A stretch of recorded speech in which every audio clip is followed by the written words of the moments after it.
Barbie is certainly everywhere. What do you think? Well, the first thing I'd say is one of the things you say in that interview is that Mattel don't come out of it very well. I think they do. Well, but let me be clear by this. What I mean is, I think they should be absolutely ecstatic because essentially what the film has done is to reinvent and rehabilitate Barbie in a way that I don't know that another version of this film would do. When Greta Gerwig said, I wanted to make this Barbie movie, not any other Barbie movie, and the position was, well, if you don't want to make this Barbie movie, get someone else to do it, was really, really telling. Because you spoke in that interview, terrific interview, and she's great questions, and she's a really smart filmmaker.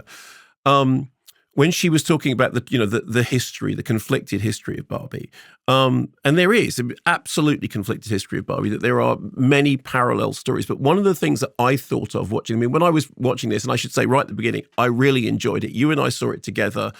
We laughed at many of the same jokes. We came out with a spring in our step. I think it was a very enjoyable experience.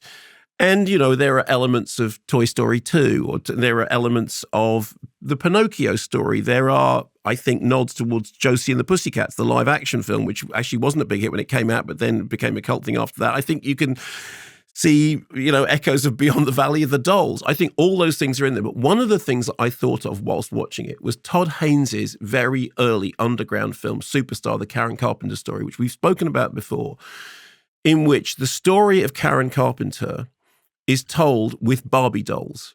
And they're animated, but they're literally animated just below camera level. So it's just people moving the Barbie dolls around. And it sounds like a stupid idea, but in fact, it's a brilliant idea. And what it does is a very, very serious look at her career and the life struggles that she had as a result of her eating disorder, which it ties up with the way in which she is supposed to be, the way in which she is supposed to present, the image that she is meant to conform to. And I mean, I'm a huge Carpenter's fan, and I think Superstar is a really, really brilliant and compassionate film. It's never been officially released because they never cleared the rights. But that is using Barbie as a sort of metaphor. Look, this is what you're meant to look like, and actually trying to look like that is not going to. It's not sustainable. And of course, Greta Gerwig said the Barbie doll couldn't stand up and is not life sustainable. Well, actually, weirdly enough, although this is at the other end of the spectrum, I mean, this is a huge, big blockbuster movie that's pink, candy floss, all that sort of stuff. I think there is a weird connection with the Todd Haynes thing, is that they're both dealing with what the image of Barbie is. That on the one hand, there is that whole thing. On the other hand, there is, as she said, that Barbie goes to the moon before women are allowed to have credit cards.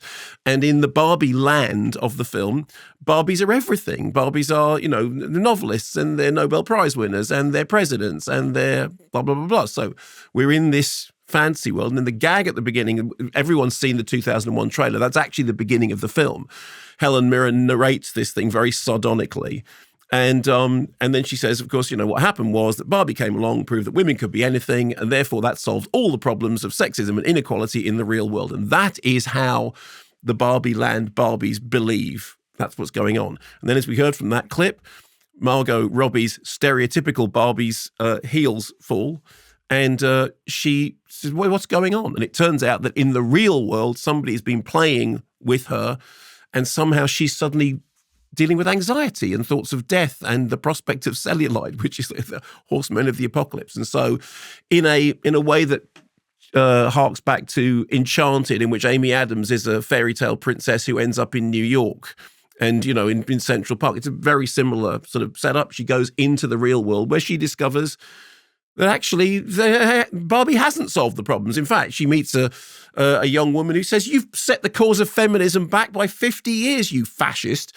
Meanwhile, Ryan Gosling's Ken, who is an appendage without an appendage and has spent the whole of his life just waiting for Barbie to notice him, turns up in the real world and realizes that the patriarchy is great. It's a very funny line when Barbie says, in fact, explains that she and Ken both are without sexual organs. That's right, exactly. Which, said so matter-of-factly, is very funny. But also the thing that when Ken first discovers the patriarchy, he thinks it means that the world is run by men and horses.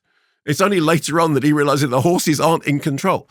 Anyway, so that conceit is a smart, clever conceit. Now, obviously, the Barbie movie had been in development for ages. There was a previous incarnation that Anne Hathaway was down to do, and then that didn't happen because it went from Sony to Warner's.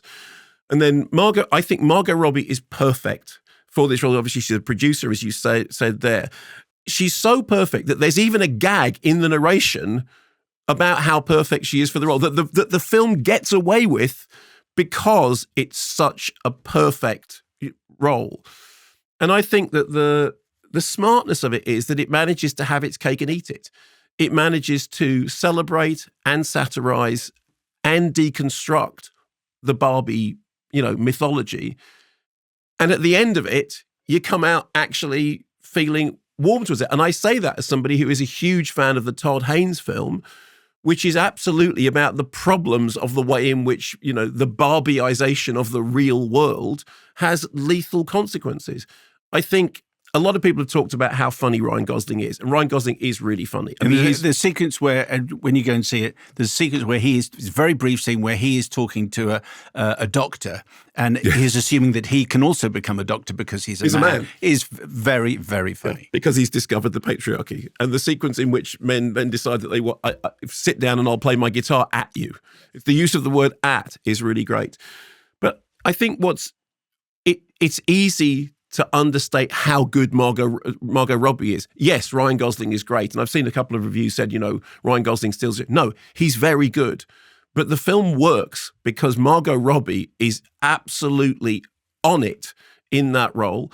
And having the smarts to get on Greta Gerwig, and obviously, as you said, the script with Greta Gerwig and Noah Baumbach, I thought was meta in exactly the way that you want that kind of script to be meta. I thought it was funny. I enjoyed the songs. I mean, I've enjoyed the songs very much.